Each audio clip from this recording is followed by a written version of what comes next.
Welcome back. It's always fun to talk about what's going around because it's information we all need to know. We do this each week where we bring in local medical providers to find out what kinds of issues they're seeing in patients lately and something maybe you've experienced at home too. Joining us today is Dr. Rob McDonald. He's from the Immediate Care Center at Pelham. And good afternoon, Dr. McDonald. Thank you so much for being with us. Glad to be here.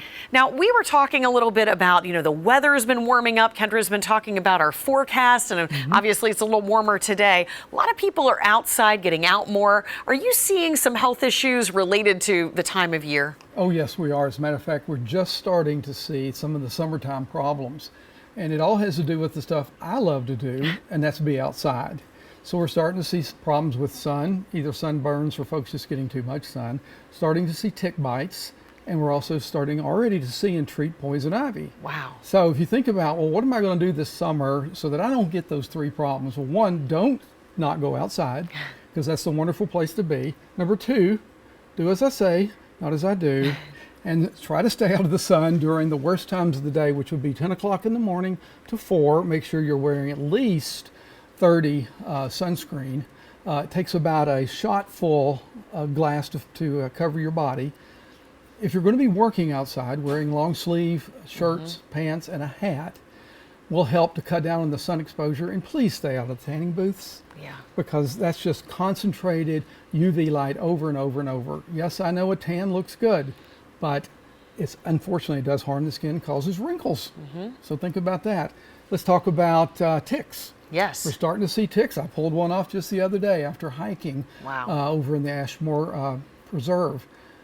Tick bites are a bit of a problem here in this area because we do have the wood tick, or dog tick actually.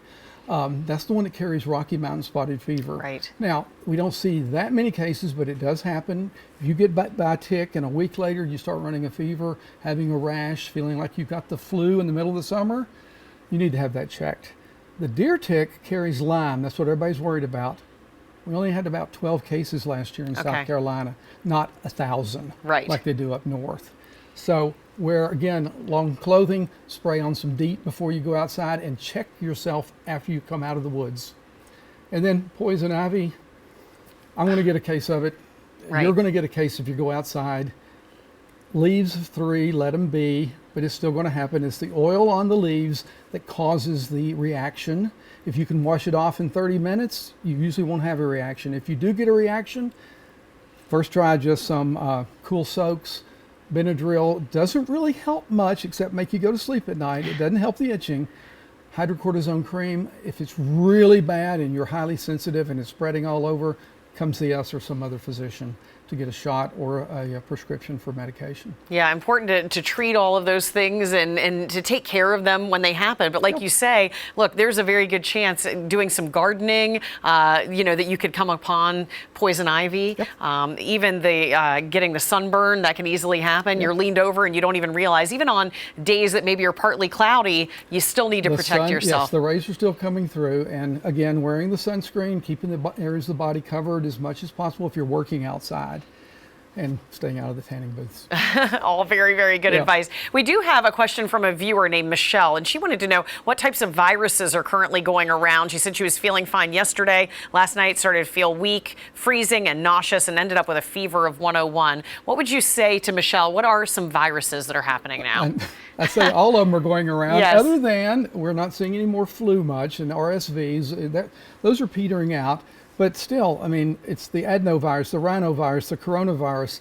They're all out there and they cause colds. You have a fever usually for about 3 days. You feel yucky.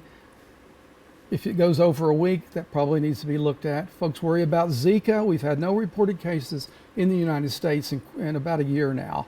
If you're traveling to the Far East, you might want to be concerned about that. But the flu is just about completely gone. By the way, rotavirus is out there now. If you call the daycare center, they'll tell you what's going on. And they're starting to see an uptick in diarrhea and vomiting in the children. Okay, so a lot of things to really think about. And Dr. McDonald, we thank you so much for all of your perspective today on what's going around. Yeah.